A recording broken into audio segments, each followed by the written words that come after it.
And good morning, good evening, good afternoon, wherever you are. How you doing? Can you feel it yet? You know there's something wrong with your life, but you don't know what it is. Can you feel it yet? Things don't quite make sense. Can you feel it yet? You're always nervous. Can you feel it yet?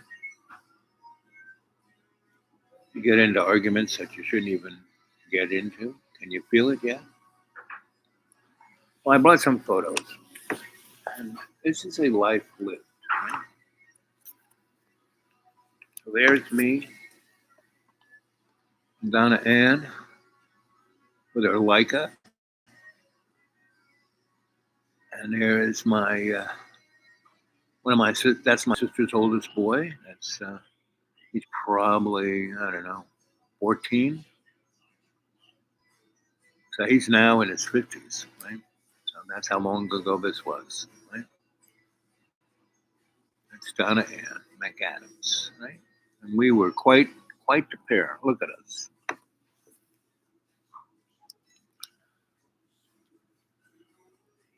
There's one of my sisters, right? So I was a photographer, so she was a photographer, right?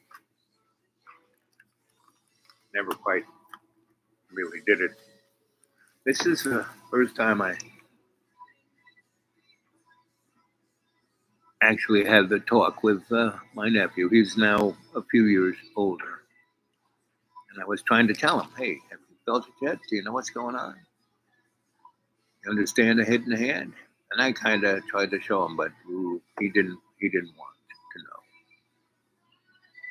And that's his backyard, New Jersey, near Red Bank. And there's my other sister's youngest girl. She's in her 50s now, and she lives in Canada. She left. She had a nice set, and she married a millionaire Canadian guy who owns aluminum mines. You know. And here's the skylight in the house that I was fixing up for myself, and then I was told my sister needs to live in it. Right? And here's one of them. It never really quite made the grade to my parents or siblings. Me, they just didn't understand. So that's a good little picture of my family. You get the drift. So here's the place I lived. This is called Flag Pond. And this is when I was negotiating with the Bud Boys up in bloody Madison. And this is right on the border of Tennessee and North Carolina. And there's Madison County in Tennessee and the Madison County in North Carolina. Anyway, so I found this nice little piece of property on top of a mountain, and they're building the highway. That's I-26, right? And that too, that's like in the 90s. This is the view from the top of my sunset. And there's chemtrails, right? Big long line of cloud that's kind of feathering out. You could really see the chemtrails. You can see everything from this rooftop. And it was just a beautiful place. And I stumbled into it. I'm working for the feds who building the highway, and I'm interacting with because the feds and the Bud Boys never had a really good. Back in the '60s, the feds, TSA, TFF, or whoever was going in and trying to stop them. And these guys had anti-aircraft missiles. So, these guys came in in their helicopters and their Hueys like they were in apocalypse now. And these guys, the Bud Boys were waiting for them top of the hill. And the helicopters, four of them just came over the hill. Bang, bang, bang, bang. All dead. Right? And there was no way, that the feds could get in there unless they flew in there. And so they tried it again and bang, bang, bang, bang, bang. Right? So they left him alone, right? And this is, I can understand why the Bud Boys. So I was going all over the place, looking at different people. There's some more. You can see the discrete lines, and this is quite interesting. The clouds were electrified. I don't know if you can quite see that. It's like so. Living up there was quite interesting because you could see things that you couldn't see in the lower ground. And this was my little site. Right there's my school bus that I drove across America when I did a demographic thing of the alternative community. Yes. Hey there, Janie. Howdy, Sensei. So, Janie, how do you like that place I used to live in the 90s? And here's my school bus that I drove across the country.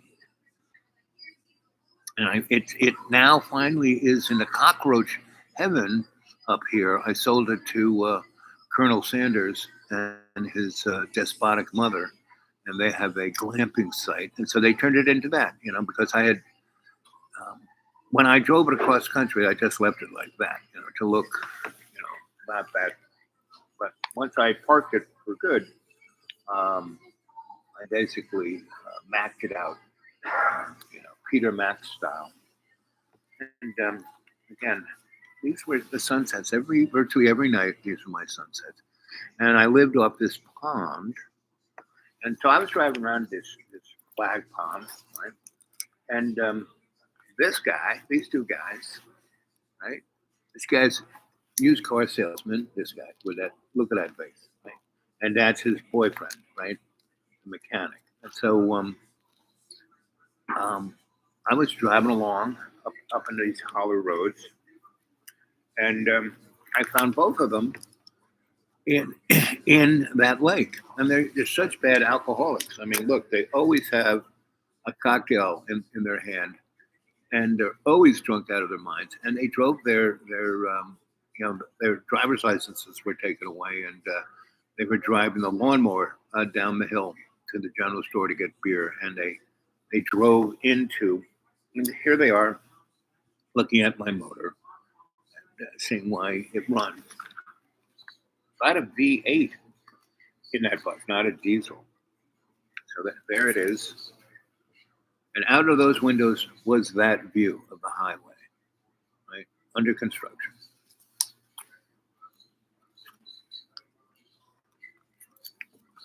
There's my little Toyota. Got a little Toyota because I couldn't drive around the school bus.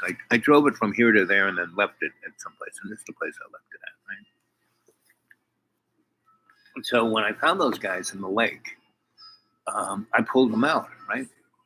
And they were like drenched like rats, and I had towels in my car, and I kind of dried them off, and they said, "You want to come up to our place for a cocktail?" And so I did, and it was a nice place, right? And so he owned this whole mountain, right? And so you came off the Howard Road and went up his really craggedy road, and it went over here, and he had a really nice house, right?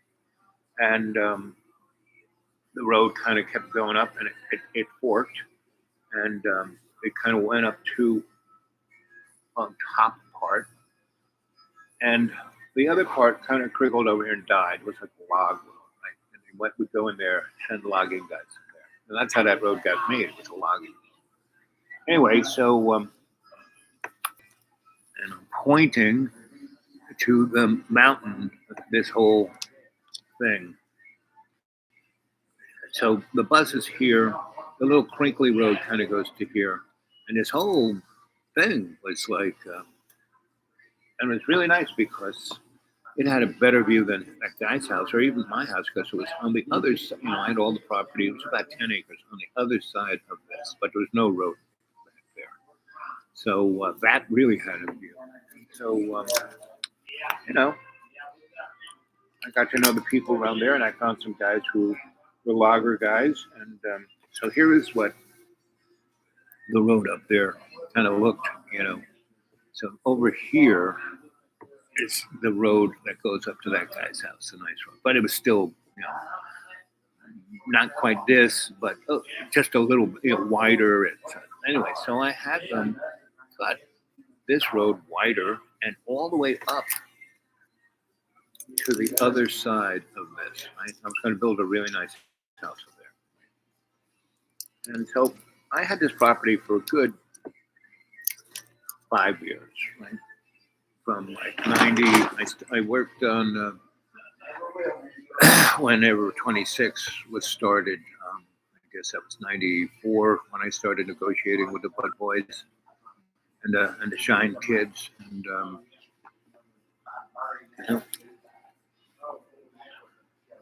And I'd always try to get the bus every time I would, because I didn't live up here.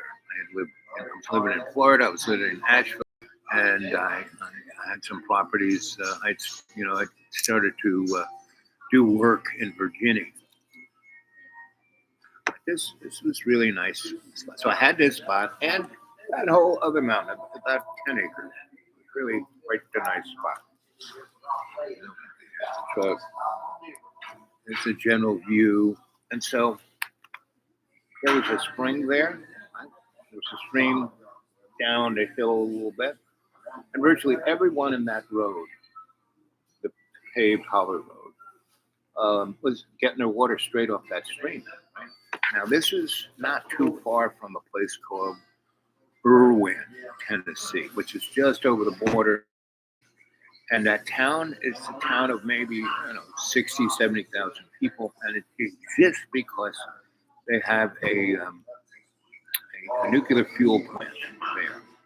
And all through those mountains, because there were real exotic mines of all different kinds of minerals, what they call now rare earth, right? And I live this spot right here, Flag Pond. It's maybe 70 miles to Oak Ridge, Tennessee. So 26 goes up to all the way up to 8140, and take 8140 west, and it'll take you to Oak Ridge, about an hour and a half. So, and that's one reason they're building 26, because there were all these little towns that had little nuke labs all over the place, right? And they were basically secret laboratories. Oh, there's Bella. There's secret right there. Mama dog, right there. She loved it up there.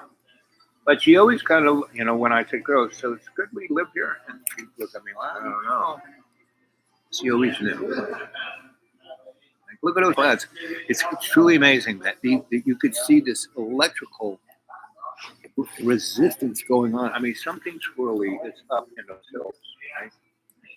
It's natural, but it's being used, right? Yeah, so here's a view from where I was going to build my house, right? And there's during the day, there it is during the night. It's just a really beautiful place. Here's again another view from where I was going to build. I think that was from the bus, the back side of the bus, or the west side of the bus, or the north side of the bus. Who knows? But there's the road before I widened it, and here it is. I'm widening it, right? And I put a gate up there, and the guys just lifted it up and threw it up to the side because they wanted to work. They weren't waiting for me. And here they are, widening the road, building the site for where my house was going to go. I was getting it together. They put in the septic.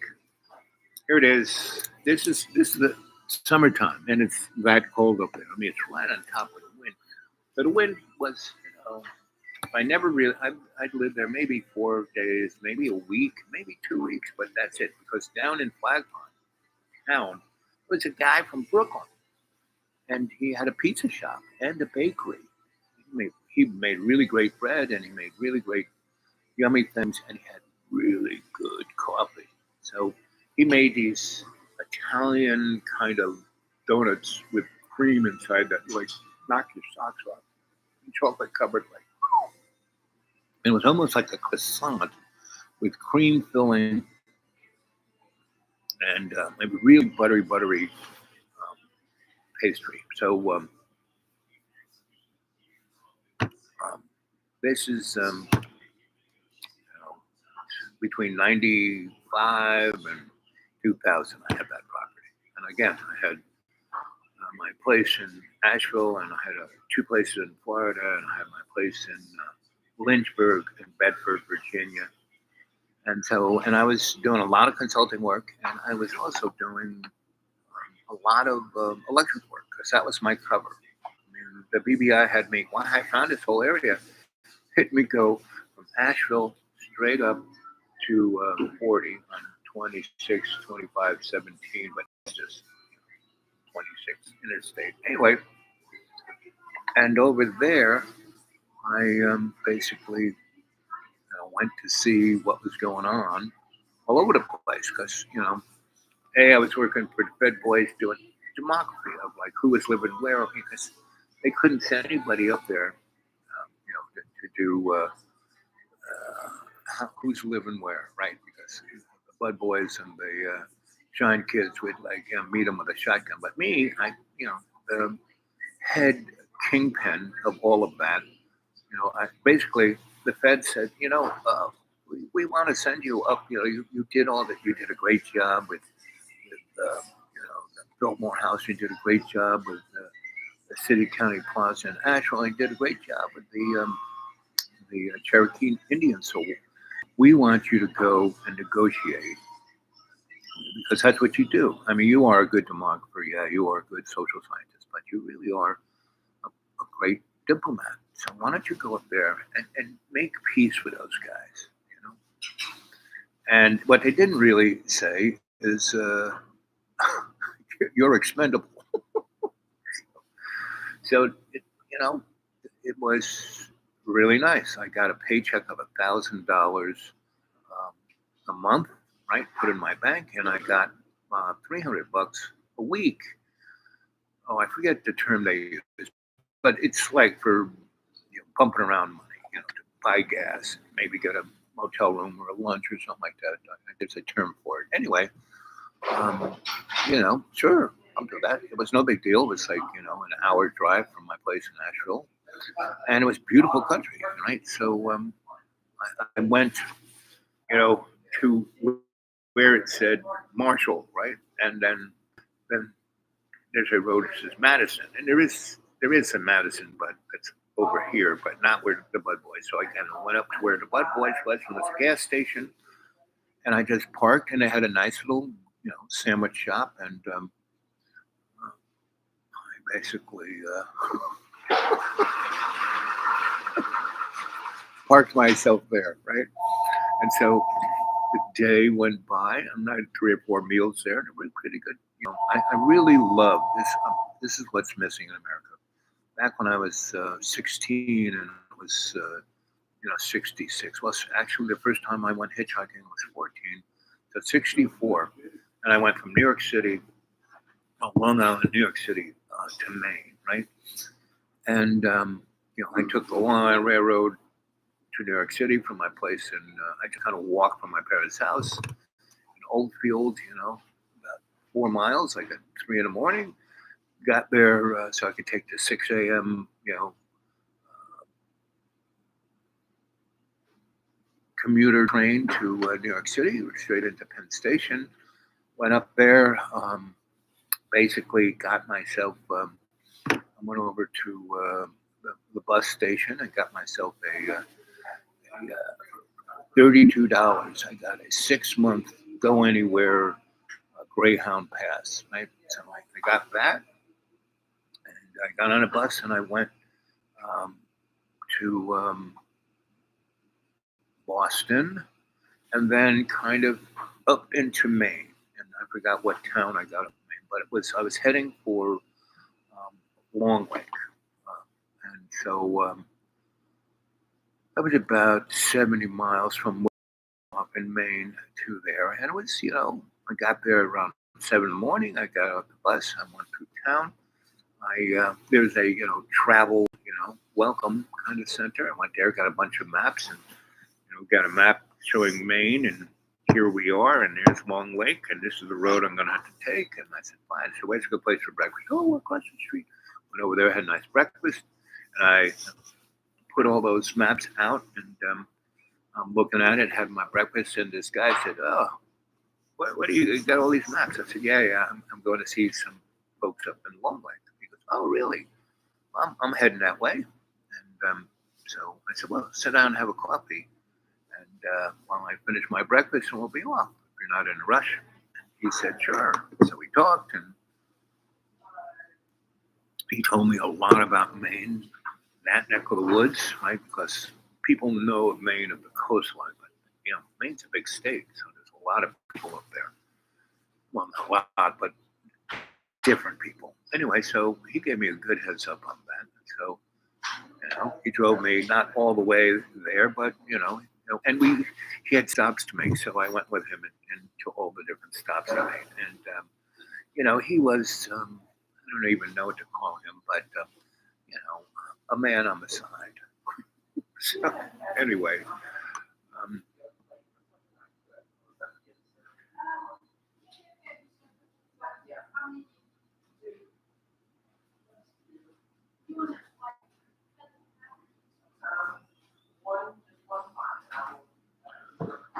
so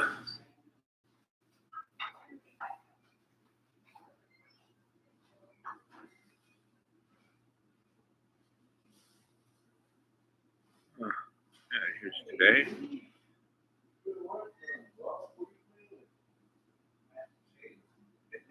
Oh, it's 1:00. Okay. Yeah, it's going to be cloudy. It's not going to be rainy. Okay, not a problem. So that was my first real. I left home, right, and when I left home at 3 a.m. that early spring / summer morning, 3 a.m. Everyone's asleep. I left a little note on my pillow saying, "Don't worry, I'm not running away. I'm just taking a vacation from you." And I left, and I had saved up about $200. I'd been working in a country club kitchen where it was brand new. I had a fancy French head chef, and the first month it was like going to the Cordon Bleu, chef school. We learned how to cut and how to be a line chef, a line cook, and a sous chef, and how to first. What the first thing we learned? How to wash dishes. And so, they had just been built it. They were still working on it. The kitchen was kind of finished, and we were using everything, right? And so we learned how to use the Hobart dishwasher that sanitized the dishes. Anyway, so that was a great job. I was 14, and I learned how to make souffles. I learned how to make roux. I learned how to all the basic stuff, and that has served me really, really well because I've had a lot of restaurants and worked in a lot of restaurants and built a lot of restaurants. So that one experience where he said, the layout of this was right, this we're going to have to change. So everything, when I built a restaurant, I knew how a kitchen should be laid out for it to be maximized. That's from that French guy, but the guy was nuts. And, people hated him. I thought he was great. I just stayed out of his way. I did exactly what he said. I said, yes, chef, yes, chef, yes, chef. And everyone was, I don't know, I'm lazy. So anyway, so that was a whole nother story. And I'll tell you that one, but that takes too long. But what happened was I worked there about a month and a half because we got out of prep school real early. We got out of prep school January, February, March, April, like end of April, right? So I got out of there, and everybody I knew in Oakville was still going to school. All my buddies from grammar school, and so I would go visit them, but I had nothing else to do. So I'm like, you need a job. Like we're out in the middle of farmland, and they just built this big the country club was there. The golf course was there, but it wasn't a country club. They're making it into a country club because people were moving in and they wanted a place to eat, blah, blah, blah. Before, it was farms in these gigantic estates, like the Anderson estate, and people like that. Anyway, robber barons, right? So I got that job. I was one of the first people, and I was like cleaning and scraping and doing all this stuff before we got the band together. And so I got to know the chef, and all I did was work really hard. Work. You got to say yes, chef, right? And he kept saying good boy, like I was a dog, good dog, good dog. And so after all of that, for about a month and a half, I had about $200-300, right? And when I was hanging out with my friends, I was the only guy with everything. I got, how much did I get? I got, I think, $30 to $40 a week. I take home pay after taxes. And so I left. I went to Maine, and that's when I started doing my travel. And that's when I really realized that it's up to you to make a difference in your life. No one else is going to make a difference in your life but you, right? So I've always lived in places like that. This has been my choice, right? And even when I was in cities, it would be places like that, right? So the next story I'm going to tell, we're going to be, because I have these little photo journals, there's not going to be any continuity per se, but just stories I'm going to tell. So the next story is about, the world around you. It's like, can you feel it yet? It's wrong. How am I going to change it? I'm just a little person. Well, you can change it by the choices you make. So when 9/11 happened, I was an apprentice electrician, local 3 on the World Trade Center. That was my real get my hands dirty, get into the union. Grandpa Stoll and Mike, they had a union shop. I mean, Grandpa Stoll started the local 3. He started the IBEW with this other guy. And when they split, he was local 3. So, it's not a question whether I was going to be in the union or how I'm going to, I was at 16, almost 17, I got in there. And I showed up, we went down to the hall, I got all signed in, got my card. Then we had to go to apprentice school, right? And so, and that was on the weekends, right? Well, I want to be on the weekend, Saturday, 6 hours. I said, no, well, and you don't want to be in the union, right? That was kind of that thing. So I showed up. There's about 10 of us there at the union hall, and they had a classroom upstairs, and I went up there. And, this person came in and gave us a couple of books and said, we're getting the teacher. He'll be here soon, right? So one way. I'm looking at the books, and I've seen all this stuff. I had my, what was it called? My Uncle Steve gave me, like, the first guys, before YouTube, there was these guys who published technical books on how to do this, how to do that. And it'll pop into my head. And I had these ones from the 1920s, right? And Grandpa Stoll gave me a whole bunch of other things. So I already had a library on electrical stuff. But these were like how the union does it. So I'm looking at it.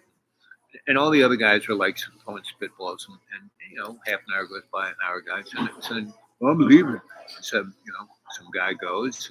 And so there's about, out of the 10, there's maybe 6 left. And I said, guys, we should study this stuff ourselves. We don't need somebody. We can sit around in a circle and read the book and talk about it.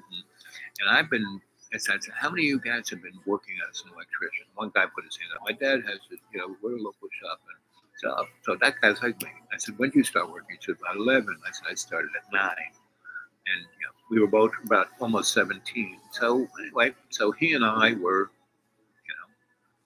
in the same schnook, right?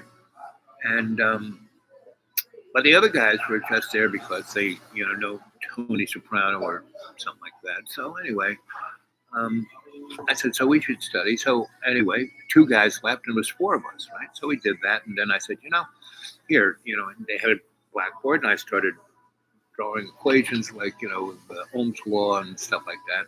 Then this guy comes in and I said, are you the teacher? He goes, no. And so he just sat down and watched me doing that. And, you know, it goes on, and then it gets to be 3 o'clock when it's supposed to leave. And I said, okay, guys, I guess that's it. I'll see you next week. And so they all kind of left, and I'm like cleaning the board, so it's nice. I'm going to leave it all smudgy. And the guy's there. He walks over and he goes, Al, I know Grandpa's stall, and we have a problem. I said, what's the problem? He goes, well, we don't have, this course has to be taught by a journeyman. And the guy who's supposed to do it, he doesn't want to do it. And then nobody else wants to do it. So how would you like to do it? I said, well, I'm not a journeyman. He goes, well, you've got to teach this class. I'm going to make you a journeyman right here, right now. I got your journeyman card right here. So how does the guy, a week before, I was a newbie apprentice, just walking in, like going to this thing.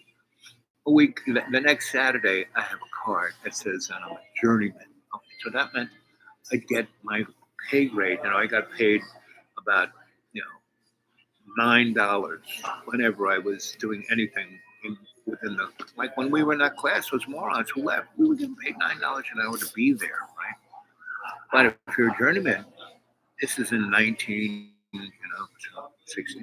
66. And as a journeyman, you made $20 an hour. 1966, that's a lot of money. So he said, you're now a journeyman. And not only that, you'll be able to, work in the field, And I said, well, and if you did that, and like if you worked, so the first job I worked on Local 3 was on the World Trade Center. So I was very intimate with that building. Because why they did that? Because Grandpa told the guys, listen, I got this kid here. He's really smart. He's been doing it since he's 9. He's now 17, and he's really good at picking things up that most people have no idea about. So they got me in there. This guy was running the job. He said, we have a problem. He said, this building, World Trade Center, the 2 towers are being built in a way that no other buildings. It's like it's being built. It's a Tonka toy. All the parts are being built in factories. Drove here, assembled. We're doing a floor every 3 days. From up every 3 days. That's like most buildings, Midtown being built. It took them a month to do a floor. We were doing a floor because everything was everything, right? And so, and that was one of the first places that had the center core where the crane was. So all the stuff could just be lifted up and put in place. Anyway, but he goes, it's being built like, and all the parts are being delivered. And one of the problems we have is that we can't bend the electrical galvanized pipe in factories because there's always a little something different. So we can't just manufacture it. We've been trying to do that, but it's costing us more time than if we did it here on the job. So we need a guy. So we have this machine. Greenlee has made this great machine for just us, and it bends everything from 12-inch pipe galvanized all the way down to 1 inch, right? And we're going to give you a cut list, and you're just going to like work down to the basement and knock these things out. And we're taking, and all the little different jiggers will be put in. So the way this thing worked, you put a piece of pipe in this cradle, it's 10 foot long, and had another machine where they had 20-foot long pieces of pipe that, right? And it had these little knobs, right? And you could move them around. And they had these little dials you set from bend to bend to bend. You set this little knob, kind of bend you wanted from, and you had a line on the piece of pipe, a blue line when it came there. You set it on the cradle, and everything was set on that blue line. So you had this cut list and had all of it was not a difficult job. It had, this piece of pipe, pipe 1942. And they were all numbered, at the end of the pipe. Put that pipe there, and a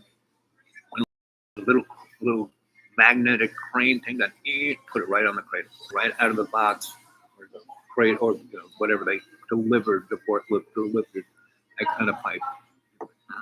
Put it there, and I was the monkey who just adjusted those little things, right? It did the distance and the degree, right? Distance, degree, distance, and degree. Because some of these things would have a little 20-degree bend, and then straight, and then a 90, and then a this, and then right. Hit the button, and the machine go. Hit this other button, the little magnet thing, and put it off on a different pallets that the forklift guy would take and then be lifted up there. So I just spend all day doing this, knocking it out. So I got $30 an hour in 1966 to do this, and because I was so good at it, the subcontractor who was just there to do that, the guy gave me 100, a Benjamin,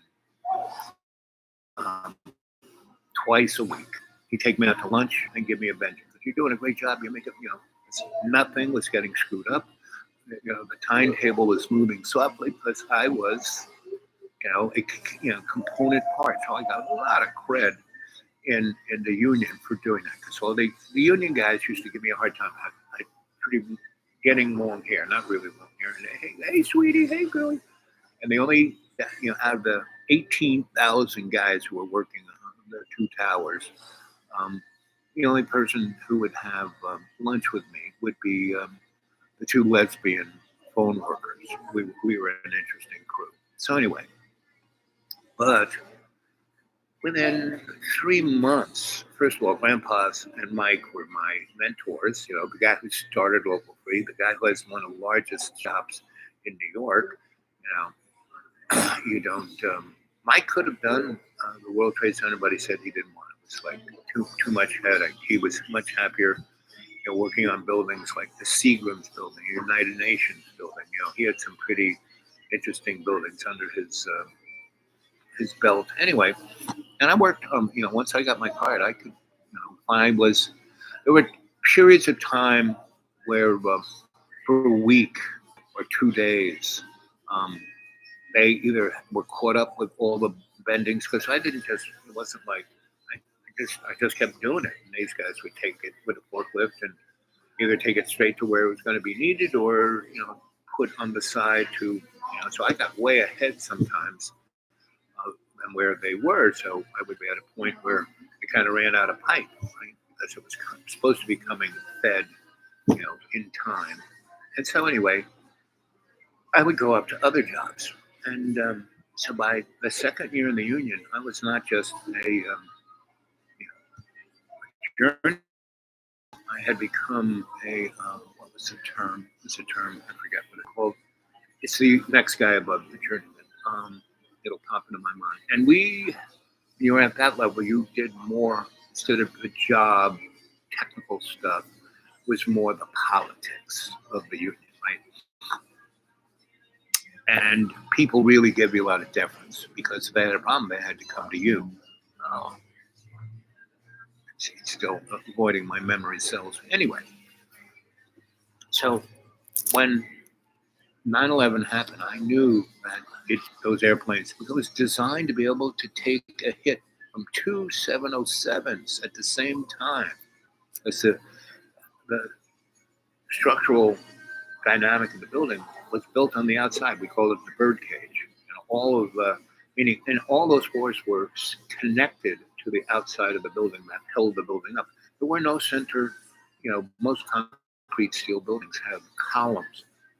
Each floor was an acre big. There were no columns. That was the beauty of this thing, right? The windows were narrow, but it was like, anyway, so when the building went down, I knew There was something hinky about it.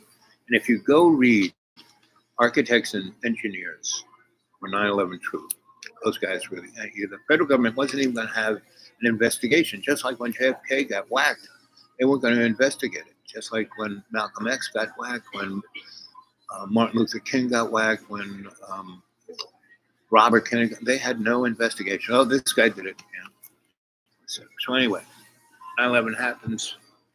I know it's hinky. I've already been involved in every kind of hinky thing there is. So I had a life. I was doing stuff, and I would talk about it to people. What do you think about 9/11? Oh, those terrible Muslims. We had to kill them all. I said, oh, really? Okay. And so, and the real Christians, I said, well, we had to kill all the Muslims. But did you know that Jesus was a Muslim? What? What are you talking about? You know, if I ever want to get a rise out of them, but it's kind of true. Abrahamic religions, Jews, Christians, and Muslims, pretty much all the same. And it'd be nice, it'd be real nice if Christians would pray as much as Muslims do. Muslims pray 5 times a day, they get down, they have a little rug, they put it out, and they prostrate themselves. They point themselves towards Mecca, and they pray 5 times a day. Right? So whenever I lived in North Africa, I would, the call for prayer would come, I would show up, right? And if I was there for long enough, people would say, well, who are you? And you come in here with a Hawaiian shirt and mirrored sunglasses and cowboy boots, and then you're the most prayerful guy we know. What's up with you, boy? Anyway, so when Dick Cheney, why do people named Richard want to be called Dick? I never really understood that. Dick Armey, Dick Nixon, kind of runs in a personality kind of characteristic. So anyway, I was, so when Dick, basically told one person, who then repeated it like on, CNN, like it was gospel, and then it, Saddam Hussein has nuclear weapons and poison Bob, and he's, we don't want to wait till a mushroom cloud. We have to go invade. We invaded just like Russia. Like, oh, it's Joe, but Russia invaded Ukraine. I mean, Russia has more gripe on Ukraine than we had on because Saddam was our boy. We put him there. We gave him all the. We knew what weapons he had because when he was fighting the Iranians, who we put in power, we kept the Ayatollah in Paris for 20 years after we put the Shah of Iran. He was our foil. Ayatollah was. We kept telling the Shah, hey, this crazy guy in Paris, he's going to come in and eat your lunch just like you ate the democratically elected guy. And that's what I'm saying. Do you feel it? Do you understand what's going on? Anyway, so that kind of happened. I was more in '93. I was more in Florida. My parents were taking care of them, and they were getting really old by this time, and they had to go to the doctor a lot, and nobody was taking care of them, so I did. Right? And that's when I got my buddy Bill and his wife, 2 lawyers. They came back from living in their sailboat. That's why I met them, on their sailboat in Tortola.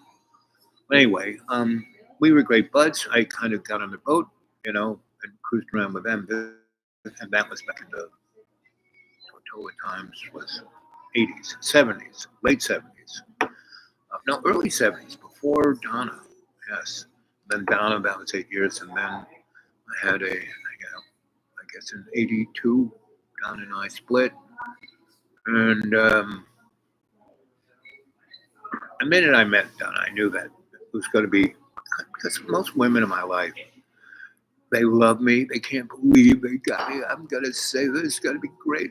He's going to marry me. We'll have children, blah, blah, blah, blah, blah. Right. It never happens. Now, I am the most monogamous guy there is because it's a waste of time. You got a really gorgeous girl, like this girl right here. Look at that girl. That's her and me. Now, in this picture, this is 03, so I am 53 years old in this picture. This picture right here. And guess how old she is? Anyone got a guess how old she is? Come on. Any guesses? Come on, Jane. How old do you think that girl is?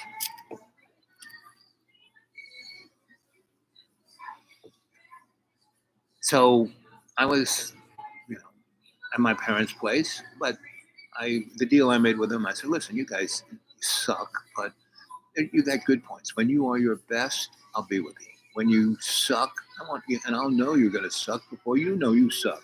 If you don't think you suck, and I won't be here. 19. No, this girl, this girl here, is 35 years old in this picture, right?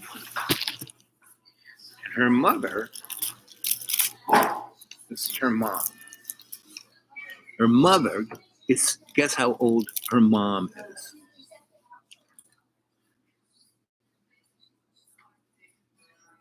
That's the two girls.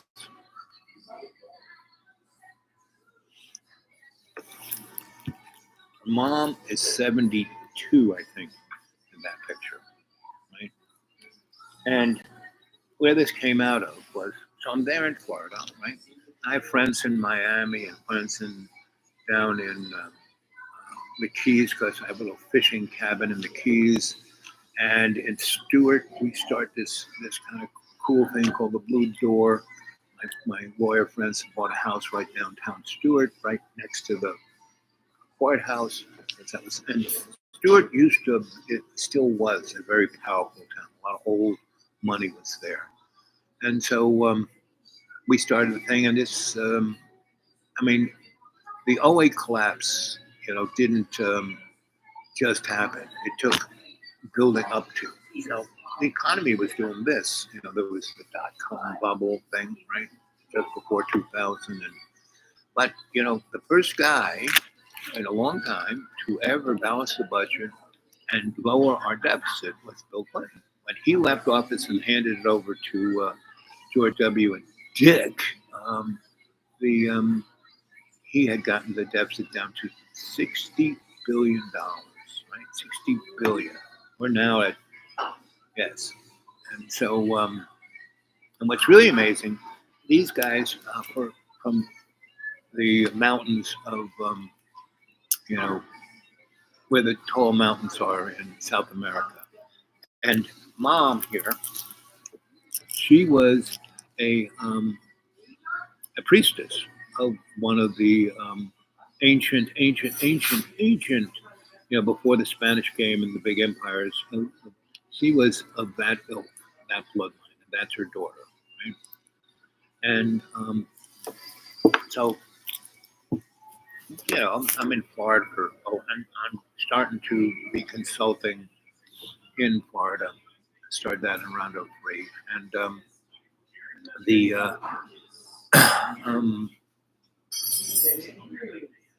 motif of what am I gonna, so I got this groovy place to hang out in the Blue Door, and it was a very cool scene there in Stewart, Florida. And we buy this beautiful house right on the Intercoastal, right near the bridge between 1 and 1A that goes along the ocean there. Anyway, so that was fun. But I had friends in Hollywood and Miami and South Miami and Pink Miami. And and also in Fort Lauderdale. And I was in all those places. There were all these interesting bookstores, and I would go hang out. And in those interesting bookstores were really interesting communities of the New Age.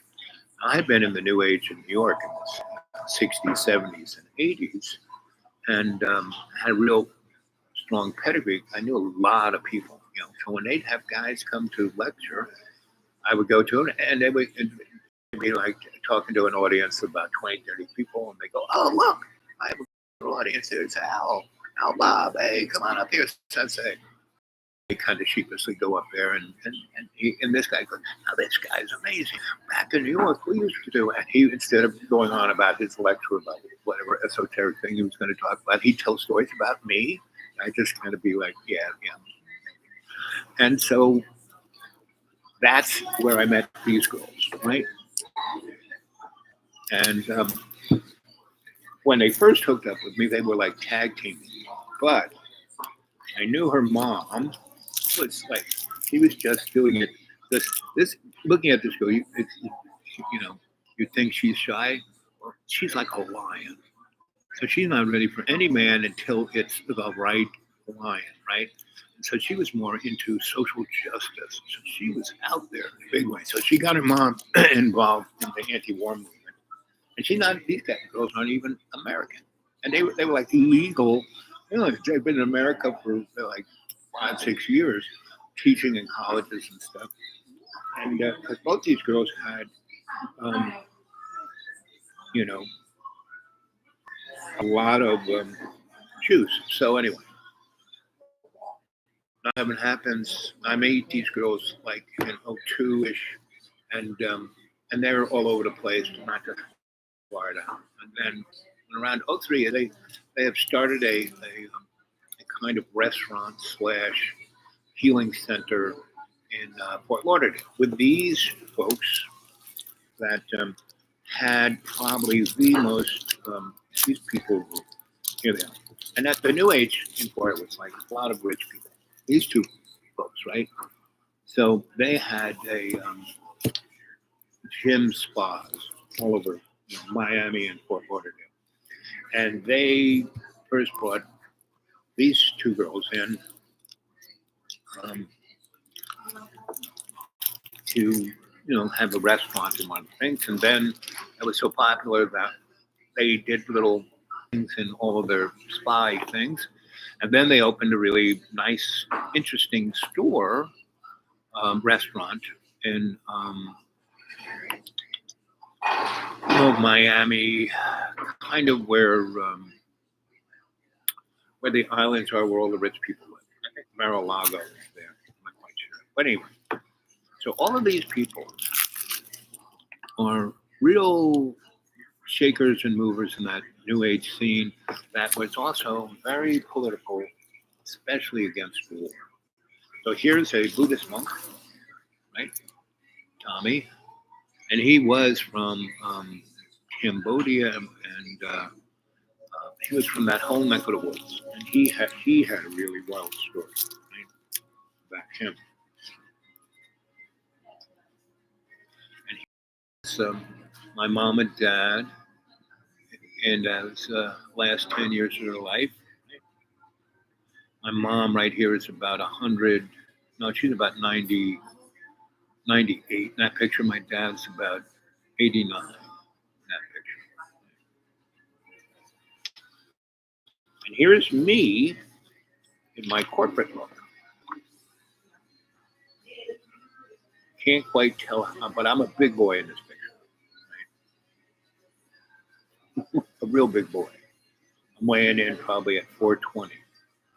So when these girls glammed onto me,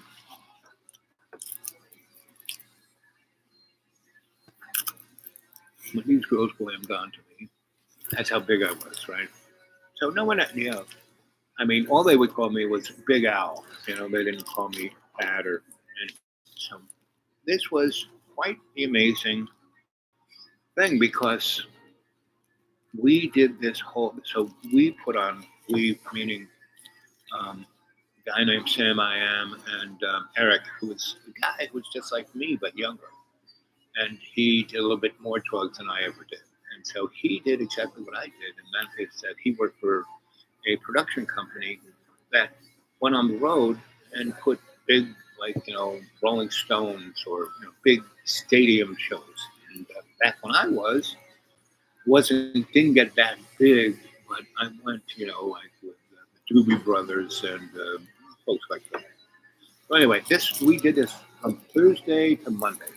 This was a park, a state park. We could camp, and it had beautiful facilities, had a dining hall and a big kitchen. It had been state, and it was in Miami, and it was in the northern Miami part where the hood was. So the gangs were here in a big way.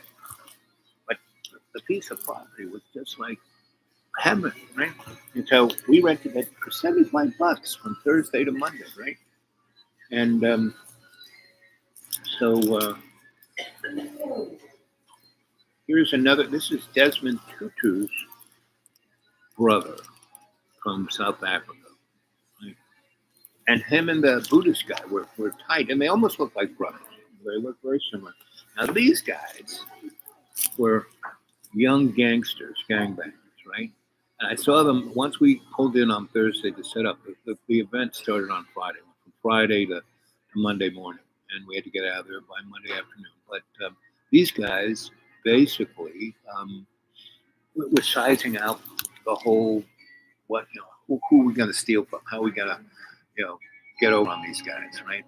So I went over and like read their palms and talked to them, and I said, "Why don't you be part of this? Instead of stealing." I said, "No, come on, you guys are gangbangers, so let's go see your OG." And they said, "What?" I said, "Yeah, let's go see your OG." Well, we can't really. Come on, let's go. I mean, he already knows I'm here, or you wouldn't be here, right? You don't come. You don't do anything unless the hierarchy tells you what to do. And they're like, "How do you know this?" I said, "Guess they know that I know."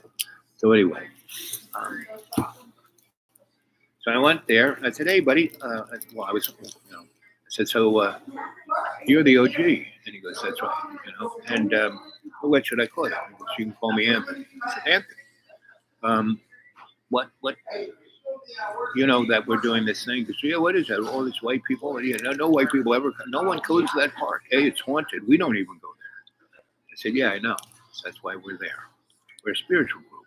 "What, Christians?" I said, "No, a little different, And we're here to go into ceremony with the ghosts. We want to bring peace. We don't want to have a war in Iraq, And if we do ceremony here, we feel we can change that." That's kind of cool. That's like stuff my grandma talks about. I said, "Yeah, we have a woman, and who, is part of this, who probably knows your grandma. Where are you from?" And I think they came from. It's not Chile. It's wherever the mountains are. Right. So this guy was Disney World's #1 IT guy. So this event that we did, right? We basically had everything wired, right? We had microphones and cameras everywhere, and we were live, 100% live of this event. Not just our lectures and things, but people talking with each other, sitting around the fire pit and eating meals, right? And because we were all talking about how to stop war. And that was a major thing, right? So, and everyone came and did. So these guys, they were really great yoga teachers, Otherwise, they had some. I think she had something to do with the CIA, and he had a lot to do with other things. Anyway, so this girl, her father, I knew her father back in the Rainbow days, and he invented the bubble machine. And she came as a bubble out, right? She could put a bubble around you. The kids love it, right? Here's this person in a bubble. If you can see that.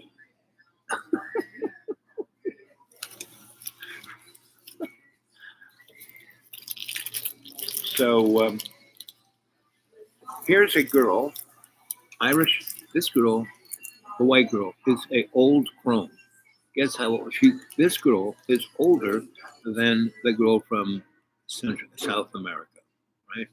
And they are, a couple, right? And she showed up a little later, right? And she came from Ireland, and so she was cool. They together they were amazing. So, the amazing thing is the gangbangers, and this was another. This girl, she's in her. So these girls grabbed a hold of the gangbangers, and those two boys became. I when I said the OJ, I said, "Listen, we're going to." I pulled out $500, and I said, "Here, this is just for our respect, and we need security, and you are ahead of that." And those two boys, I've already tainted them, and so they'll be a good representative from you, and we'll be secure, correct?" He goes, "Yeah." I said, "And we'll give you another.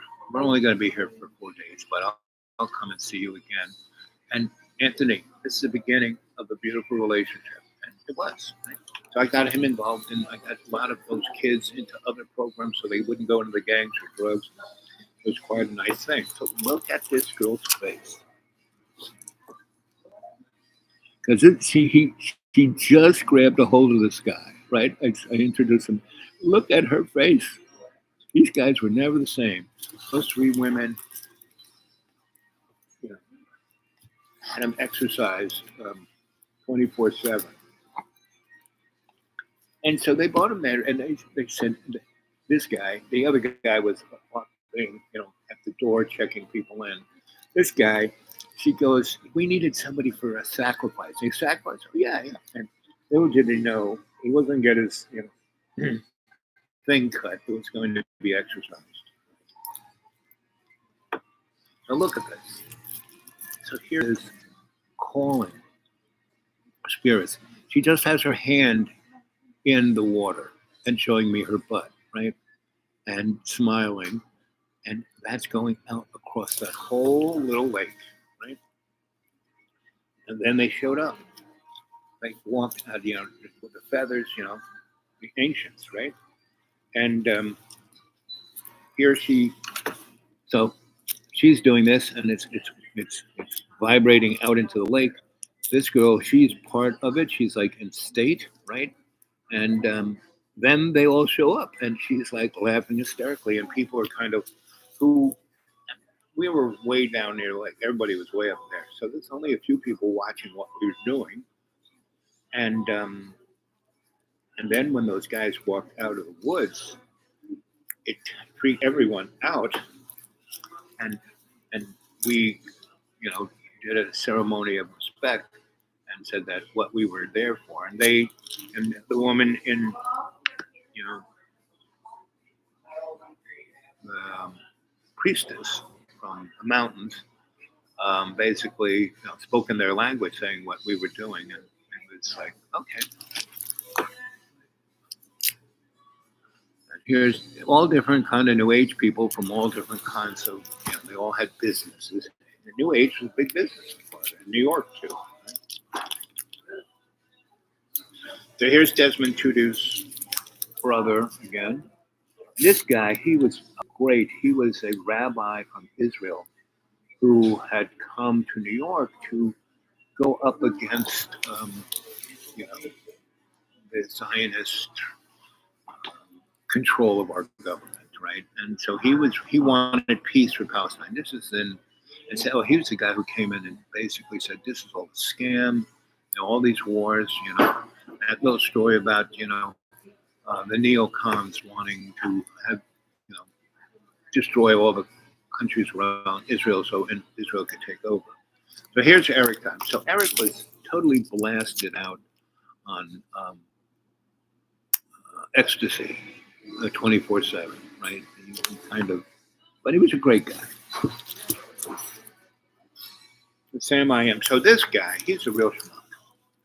He was, I think it's just him. Let's see, where's this other picture? But so Eric gets this guy, goes, oh, this guy's a great chef. He's, he cooks, what do I call that? Vegan, blah, blah, blah, right? And so,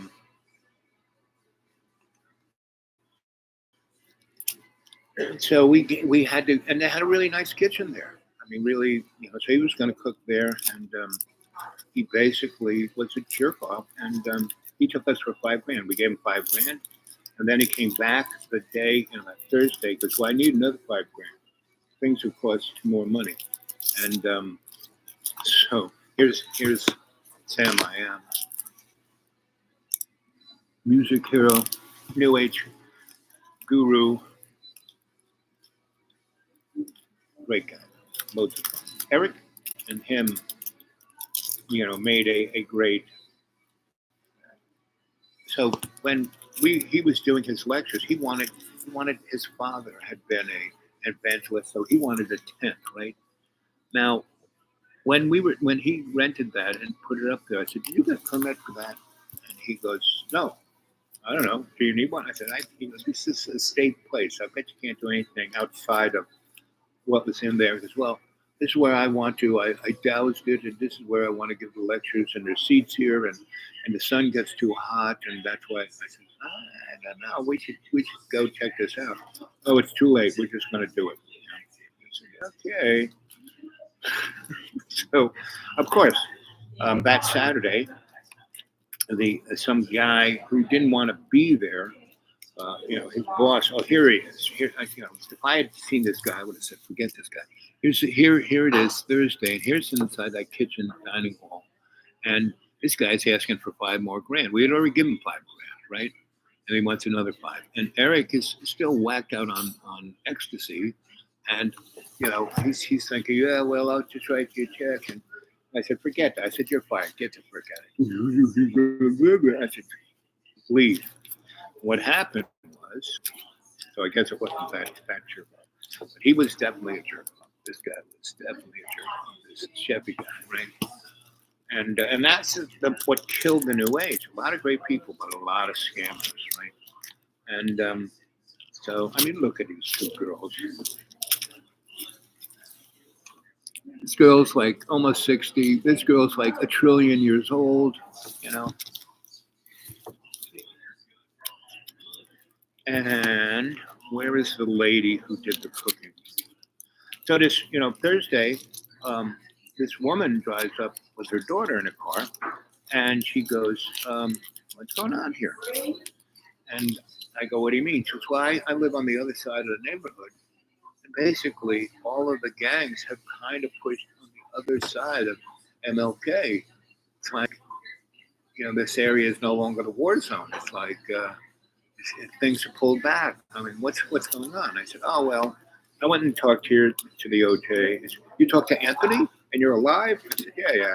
He's a nice guy. And she goes, her mouth is open. And she goes, but how are you doing this? I said, through the love of Jesus Christ. This is how, And where is her picture?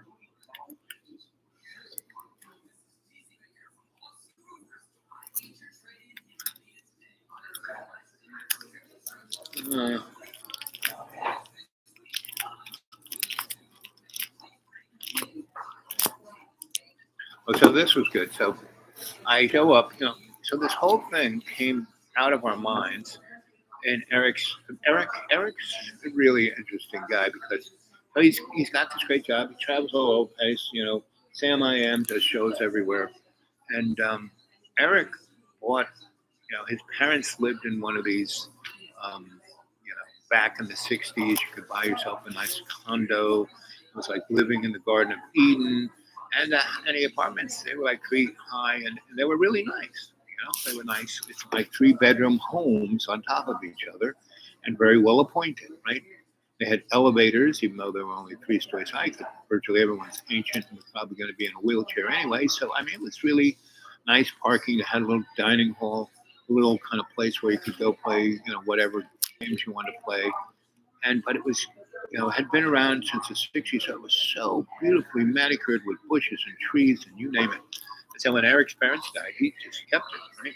And people wanted to buy it from him. He said, man, it was 3-bedroom, and it had a really beautiful, balcony that looked out onto the intercoastal and the ocean. It was like really, really, he was on the top floor, and it's really beautiful. And so they had lots of computer stuff. This is, again, 02-ish, right? Like in February, not February, and November of 02, and they're talking about going into, you like to worry about, we don't want to wait to mushroom cloud, blah, blah, blah, right? So, we said we have to stop, Eric said, we have to, he's like, we have to stop, we have to stop. And he said, I'm going to, Sam goes, I'm going to start doing concerts, making this in part of my concert. Said, no, we have to do a ceremony. And they said, what? I said, yeah, we have to, we're New Age guys. That's how we all met in the New Age scene down here. We know the New Age scene's all over the place here. So let's get we know a lot of, Sam, you are like the poster boy. Everyone loves you. You go sing at all their events and stuff. And all the girls love you. So why don't you start talking it up? Eric, you're Mr. Logistics, and he was, right? But he was always on ecstasy, so he was trying to do 20 different things at once. And before he took too much ecstasy, he could do that. Anyway, so I said, we have to pick a date, and we're going to do it in the latter part of the spring of '03. We don't know when they're going to start the war, but it's going to be in early '03. So we do that, and I guess it might have even been February. So whatever it was, the week before the event or 2 weeks before the event, meaning the incursion of us going into, Congress was talking about it, blah, blah, blah. And so that's why we did the event. And so I said, you boys, you're right here. You got all these computers. You find a space. I'll be back. I'll come back. It has to be on a weekend. We had to find a space that we can have from Thursday to Monday. I made these. I said, this is the date, right? And this is what people have to send you $100 over the internet. We need to, right? Or any more that they want. A donation of at least 100, if not more.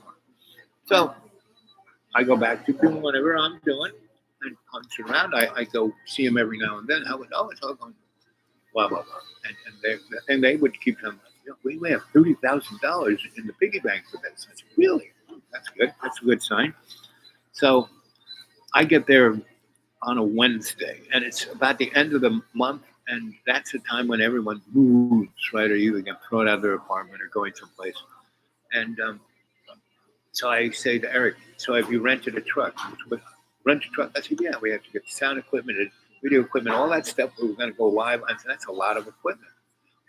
Yeah. And I said, so you really haven't gotten anything together? Well, we had a place. I said, okay. And they showed me their website and said, what's a beautiful place? I said, but we need a truck. So he goes, well, the real problem is I remembered you told me I'd get a truck, and I didn't make an appointment, and I called last week, and he said, this terrible time, everyone's moving out or moving in, and all the U-Hauls and all the rental trucks are. I said, really? Okay. So I said, you got a list? Goes to his phone. It's one. We hit call. Hey, we need to rent a 22-foot with a lift. You got one? No. What are you, man? What are you talking about? This is the worst day of the month. Everyone's moving. I said, okay, fine.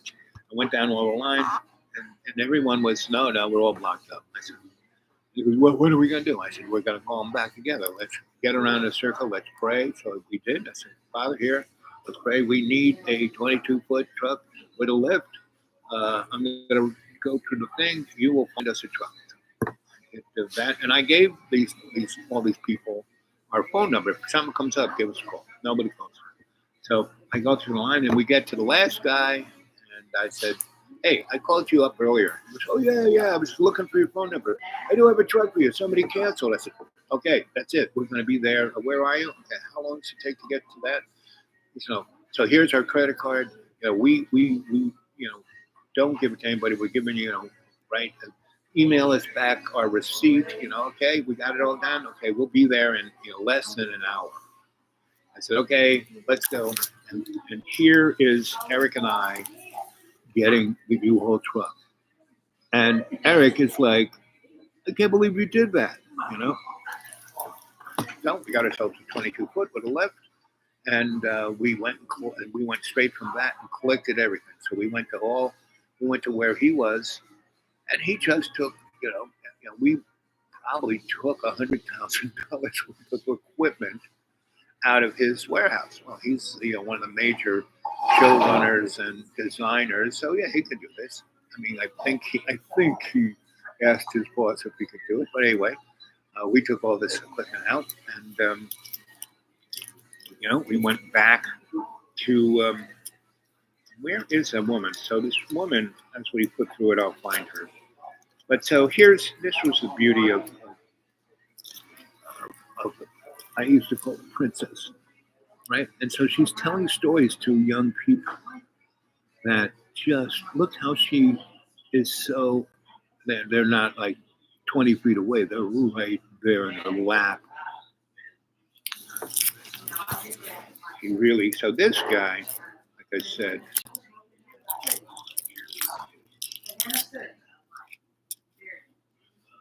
so when I first saw these guys, scouting us out to rob us, here is, he's got his name, he's got nice clean pants. The girls went and bought him nice little outfits. And, he is happy with what's going on, And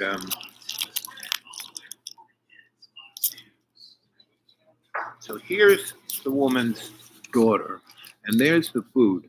And so they had a restaurant that was just about 3 blocks. So they cooked all the food and just brought it over in pans and fed us. Right? And so basically, the people loved this food. They just were amazed with the food. And here's their younger daughter, who kind of had, she really wanted to have a 3-way with me and my girlfriend. And she just wanted to be wild and crazy. And anyway, that didn't happen. But we were her teachers. We did. She was, she was part of the cadre, the inner circle, because her mom was amazing. And I'll find a picture of her mom. So it just was, so everyone's waiting for a meal, and look how happy they are. There's no one like, I want to hurry up. Oh, what's going on?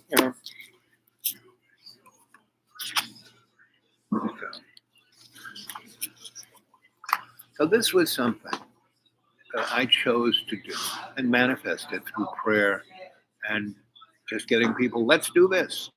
And we did it. Right? And it was quite an amazing thing. And it, so we put this thing on the internet big time. We had our own servers. We burnt, when people left, they got CDs of every lecture, every minute, every second. We burned everyone a copy of it before they left. Right? And what was truly interesting, so we were doing yoga because there were trees everywhere, even though it was hot. It was always, shady. And so we had the girl there, the CIA girl, was teaching everyone yoga. And here's mother and daughter again. And they're doing, wherever they went, they did ceremony. Just walking, they were doing ceremony. And hanging out with that family was way, way fun.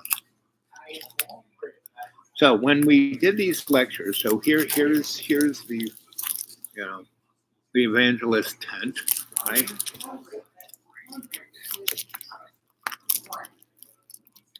Here is the crowd waiting for Sam to show up.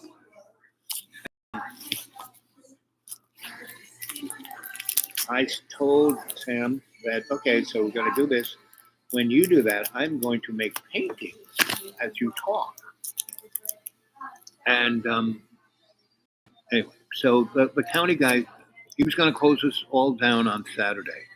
He showed up with this policeman, and he was a real jerk, and the policeman didn't like him. And basically, we put that tent up without a permit. So we were going to, and that disavowed our contract and throw everybody out. And the policeman, this was his neck of the woods, he knew this, and he saw all that was going on, and he showed up first and came and saw the police car show up, and I kind of walked over and I said, hey, officer, what's up? My name's Bob. I'm Bob too. And so we were the two Bobs, and so he's saying, you put this tent up, you're going to have to take it down. It'd probably be really good if you start taking it down now. And I said, I had a feeling this might happen, and because we needed a permit to do this. He goes, right, it's not, you can't, your contract says you can't do this unless you get a permit. I said, okay, we'll get a permit now. We're glad to give you some money to make this right. He goes, no, I normally I would take it, but this guy who's going to show up, he's a real jerk. And he didn't want to be here. He was supposed to do something else. And then his boss wanted to, go on a trip and go to the beach, and he had to do this, so he's taking it out on you. I said, oh, okay. So I said, fine. So I said, come with me. So I basically, um, got him because, here is Sam saying, I'm going to, so the policeman said, if you start taking this down now, you'll be able to continue this. But if you go and wait for this guy to show up and the thing is still up, he's going to make me throw you all out. But if you're taking it down, showing, so I've got the two gangster kids. I said, get this thing look like it's coming down. Because this guy, Sam, when I said, you got to take it down, there was no one really to help him because, he rented, you get on the phone, hey, we got to take this in. Well, we can't come pick up until Monday.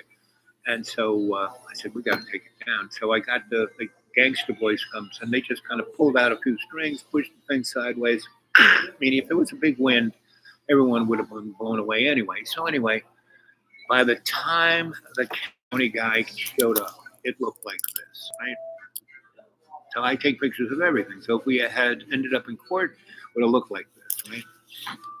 Anyway, by this time, I have the young girls escorting, her. She's already got her own little crowd of young ladies, not this young, but like 19 and older, who are just mesmerized by her and the Irish crone and the Italian crone, and they have their own cadre, right? So the policeman is now being, wounded by those three ladies, and the gangsters and Sam are pushing it over, and then the guy shows up, right? And by this time, um, the boys have gone out there along with these two, who are pretty well-known people.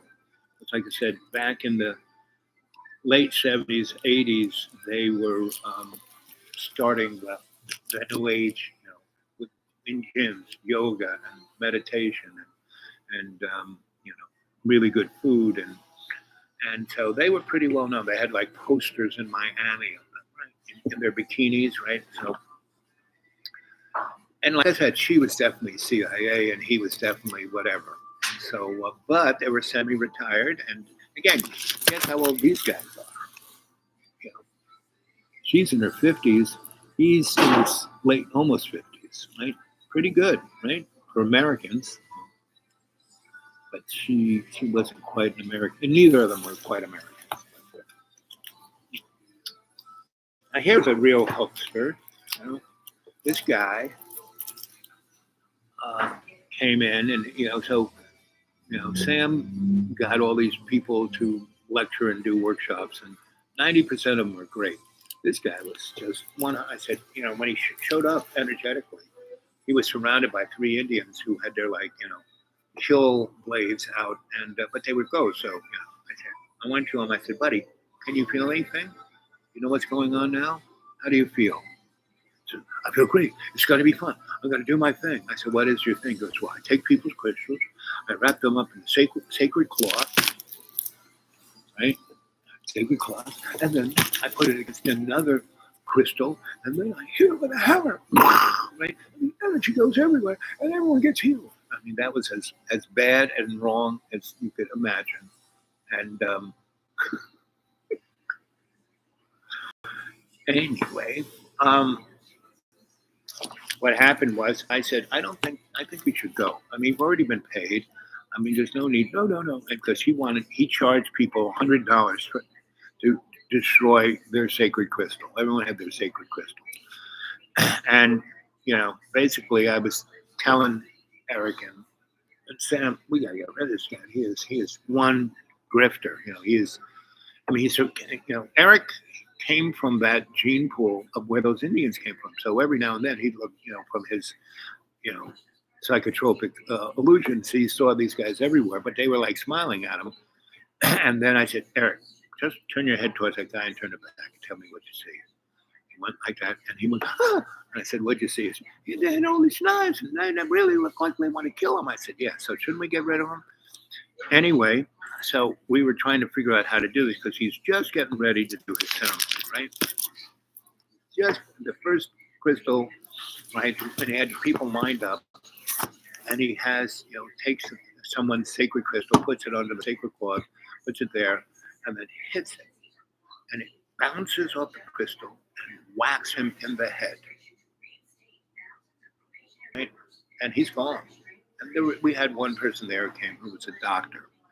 And that guy who was a rabbi from Israel, he was also a doctor. So he came over, this guy's out. And the guy goes, man, this guy should be dead. Seems he's just knocked out. And I said, well, his pulse. And the guy was taking carotid pulses. And anyway, so I told the boys, I said, okay, grab all this guy's stuff, drag him over to his car, put him in the car, drive him 2 blocks away, come back. And that's what they did. Never saw him. We don't even know if he got out alive, right? So, and everyone was amazed because they were all there watching this, and that bang, straight up into his head. And it's like a little, like a 10-pound hammer. So it had the flat sledge part and had the other part where you would hit a rock, like if you're going to go after a cinder block wall or something, right? And that's what hit him in the head. So he didn't die, Anyway, but the other interesting thing about that, so here's the guy from Disneyland, right? Who was running the whole internet thing. And he brought his own minions. This is like Elon Musk, but nicer. And he had his own minions. And those guys were like not happy chappies. So here's a good picture of this guy who thought he was Mr. He thought he was Bill Gates. This guy. These guys. All these guys got sick. There were a lot of people who got sick who came to this thing who wanted their life to change. And it did. They all got sick, right? And so it was the greatest place for people to get sick because they had all these healers there, right? So here's this guy. And they were all, so he lost almost 50 pounds in a weekend. And all the people who were really sick who wanted to go to the emergency room, they said, no, we'll take care of you. They all basically, when they left on Monday, they were like different frigging people. So it truly changed that.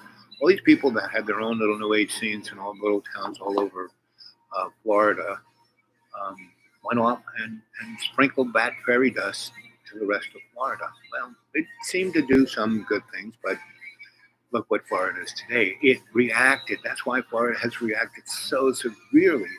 This is getting a foothold. And most of those people left. They went either back to Europe or Asia or Africa or South America where they came from, or other places in America that were more sympathetic. And there are a lot of towns around that are sympathetic. So that right there is a good example. So here's another one. This is Asheville. This is no longer there. The Me Too got rid of this. This was something left over from the 1880s, right? This represented the rich folk who, the guys like Astor and Biltmore, right? They were Masons. So the Me Too generation took this down and built a whole new plaza. So here's the City County Plaza. Right? There is the City County Plaza building that me and the girls went through and all their paperwork and put it in order and digitized it all. This was the Arts Center. This was the first big tall building in Asheville. Now there are a lot of tall buildings. The BB&T building was there. So, so this is a really famous. All the rich people, all the artisans, everybody who, Thomas Wolfe, all those kind of people are buried here. It's an actual famous.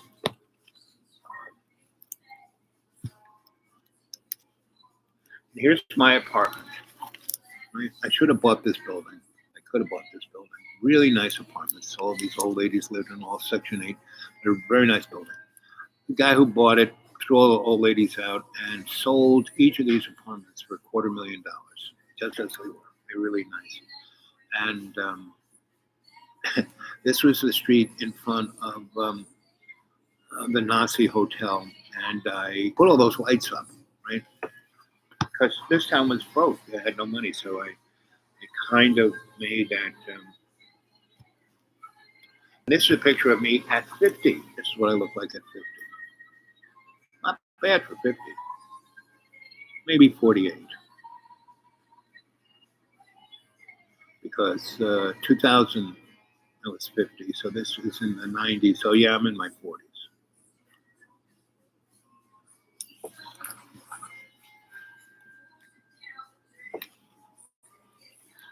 And here's me with my shadow self, right? Iron Man behind me. Here's my namesake, Albert Einstein. Again, there's me in my 40s. Not looking too bad. Here's my main girlfriend that was in Asheville. And she was really great. She was so this is how I got to know Dr. Stephen Greer. She was a niece of the head blood dude up there in Bloody Medicine, right? And she had come down and she'd gone to school and became a nurse, and she was going to be had become one of the first nurse practitioners. So, and she was obstetrics and gynecology and emergency room. She had been in the military, so she had seen a lot of blood. So she was there to, basically just, go back home. And so she was working. So she ran the emergency room in the hospital that Stephen Greer was in. And so, and she was really brilliant. I mean, she could have been anything. She was brilliant. And but she was kind of, she came from the hollers, right? And she still had that holler twang. And she was not slim and trim. She was in her 30s, right? And that's how she always was. She liked me because I was big, like her daddy. And she always would be inside my coat. Whenever we were at some place, if we were sitting down outside, she'd be sitting on my leg and inside my coat. This is how she was all the time, right? But when she was at the hospital, she was like, that was her world. She one said, yes, sir. She was a military girl. But here are the boys from Asheville, right? So this guy, he had been in Desert Storm. He had just gotten out of the military. He was going to college there at UNCA. And he was a really good poet. Right? When I told him that Allen Ginsberg was my roommate, I need to be your roommate. So we lived in the same building, not quite, but he hung out. So here are the other boys. Al Haig, right? So all these guys became relatively famous artists. They all were in the art department at UNCA. And we started a thing called, and here's our guy, we started this gallery, this is an abandoned building of one of the girls, not abandoned, but one of the girls in our crew. It was called the Freely Inquiring Society, right? Instead of the Breakfast Club. And so we had all these artists. This is a husband and wife team who were quite cool. And this is Al Haig. And that's Al Haig. I mean, that's his name. He always wanted a top hat. So this is Vincent Moron. He's from New York City. He started Ticketron. All the people who complain about the high prices of concert tickets, you can blame this guy. And he was going to take over the Arts Center, the building, right? And we had rose $1 million for the Black folks because the building had been part of the Black community, their theater, and it was actually kind of collapsed, and that was the only thing. So that was the Arts Center. And we were going to revivify it as the Black Center. And this guy, he was going to steal the Black people's money and turn it into what it is now, Hat Place. Right? And so here, this is great. So I'm running the art scene in Asheville, not really running it, but running it. Because the best way to run something is have other people run it. You just kind of tell them what to do, and they do. Wouldn't this be a good idea? Like that little event I just told you. I told Sam I am and Eric, we need to do something. Sitting in Eric's parents' house, and they're anyway. So here is this hearing where the rich guys are telling everyone what they're going to do, right? Explaining it all and like taking the buildings and this money and just going to build beautiful, which would be a great thing to what's going on in Biltmore House, and this is going to be the new center of the hip scene, blah blah. And we were the hip scene, right? And so these are not so much scene people, but all the organizers, all the different art people, and all white. They're taking $1 million from the black people, and there isn't a single black person there. So all their buddies, right? And so, oh yes, this is so good. Oh, it's so nice. See what we're doing. And and so I had gone earlier on, and so they had me as their inside hipster guy, right? And I basically documented everything they were saying, all their documents. They were giving me copies of everything. So I took it to the Attorney General, and this woman had just become the first female Attorney General of North Carolina, and her people. And I said, look what they're doing. I think this is against the law. She goes, this is a RICO scene. They're scamming. They're just grifters. They're just taking the money and taking the real estate, putting it in their name. They're not even putting a 501c3. You have a 501c3. No, this. They're going to jail. I said, fine, but I don't really want to go to jail. What I want you to do is come with me. They don't know who you are. You really haven't made a big splash. And this will make a big splash. The people who are going to be at this meeting are people from Charlotte and all over North Carolina, moneyed people. This is real estate folk. And he is basically saying, this is what we're going to do so you can come and buy all this real estate for nothing. Just what's going on here right now. We're going to do this, right? So happens is he gives out the whole thing and has these nice prospectus and he goes, now we're going to vote, and everyone votes, and these had people, yes, they were kind of living in Asheville, but not really, but they had no authority to vote to take the black people's $1 million and take the buildings and do all that, but these guys had lawyers and they had found all the cracks and they were going to do it, even though it was totally illegal. And so anyway, so he goes, so we're going to have a few moments for discussion. They want to say anything. And this girl doesn't, the Attorney General doesn't say anything. She gets up, she walks up front, she doesn't say anything from back here. She's sitting over there. She gets up, she walks all the way to the front and pushes the guy off to the side and says, hi, I am so-and-so, and I am the Attorney General of North Carolina. And next to me, that is Colonel so-and-so, head of the State Bureau of Investigation. And next to him, that is, Captain so-and-so. He's, federal marshal. And here is a federal representative. And here is a document that states that if you all vote for this guy's proposal, you're all part of a RICO scam, right? And I would suggest that everyone right now, right here, just walk up and leave. If you walk out now, we don't even know who you are. Then we're going to talk to these guys alone. So everyone got up and walked out of that room, leaving the moron boy, his 2 lawyers, and the other 4 co-conspirators, right, the usual suspects. And so there I was. And really, the cadre of artists were not there. Right? It was just me and 2 other people. And Eric, and I've known a lot of Erics. Pretty much every Eric I know, whether good or ugly, have been always interesting.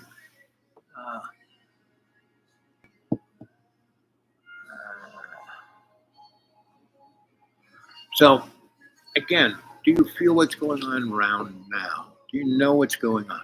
This is the kind of stuff you need to be doing. You need to stand up. I stood up to power, money. this is like the Elon Musk of art in New York in the 90s. And he came to Nashville, right? So this is what we were doing, right? We were having our own little meetings, but all artists, right? We were doing events. We had this one girl, her father had this building downtown that we turned into our arts center, right? And it was a big gay community, right? And what was beautiful about the gay community, so here is, I forget this guy's name, but I knew him from New York. I knew him from Juilliard. And he got a gig being on a soap opera for like 10 years. So he kind of got stuck in New York doing cocaine. And then he ended up here to like save his life. And because he was, I went to Juilliard and I know Al, So here's every Friday night I would have a salon, and here's my kitchen. And there was a big gay community, and LGBTQ, there's the large girl, the gay boy, and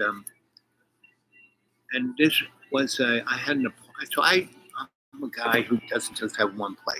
I had this great place in the what was the name of the Nazi hotel? I forget, but it's a big fancy. It's still there, big and fancy now. Oh, here it is. Here's my. So I had I've always had a mystery school going on. Right now, it's the only time I haven't had a mystery school. So I took my class, my mystery school class, to this special place that's up behind Mount Mitchell, off of the Blue Ridge Parkway, off of Forest Road 47, and this is where the Nolichucky starts. And there's some really amazing things, paranormal things like you can't believe, right? And this is my sweetie from that period, and she was like a woodman, right? She had come from California, New Mexico. I don't know where. I know she came from some place upstate, like she was,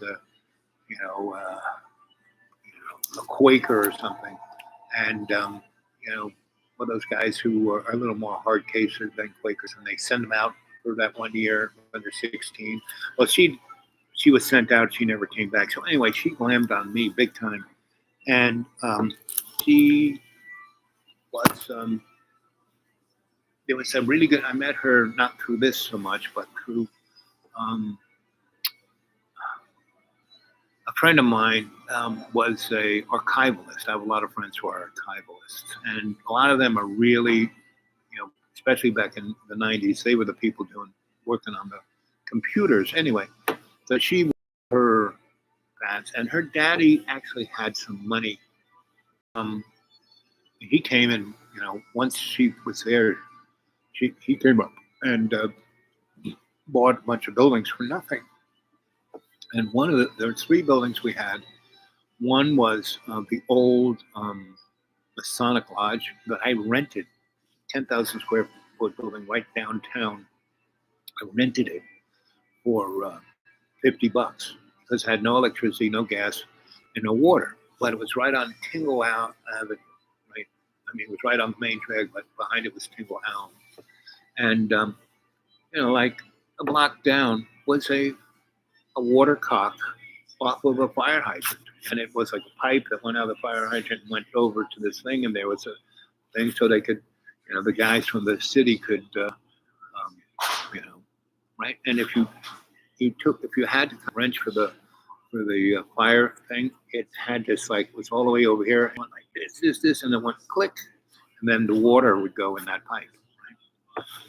And then if you went all the way around, it would shoot out the fire hydrant. Anyway, so I saw that. I said that. I had one of those wrenches, went click, turned that thing out, and the water was shooting out. So I looked at that.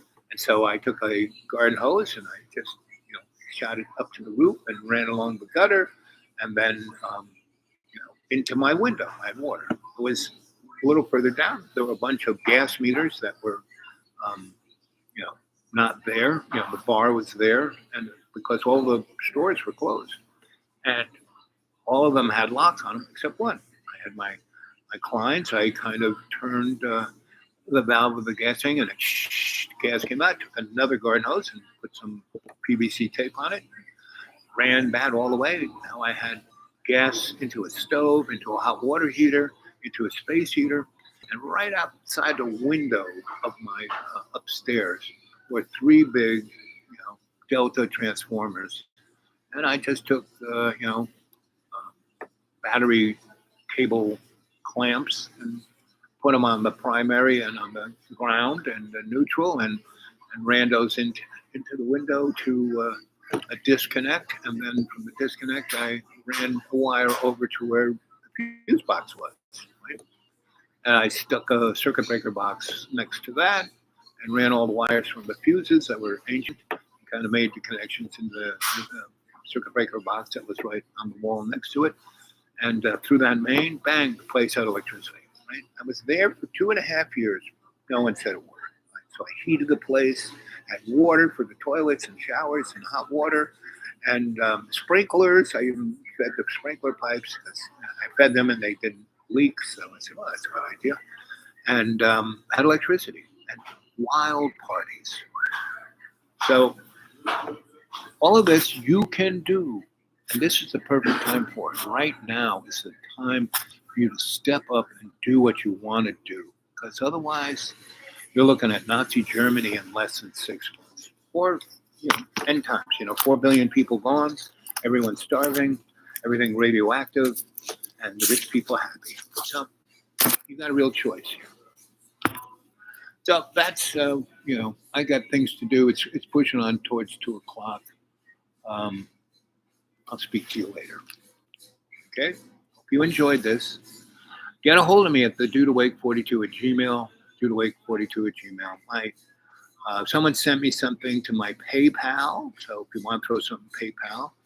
I've tried, I've done all the magic stuff you need to do to send it to your bank account, and we'll see if that comes up there.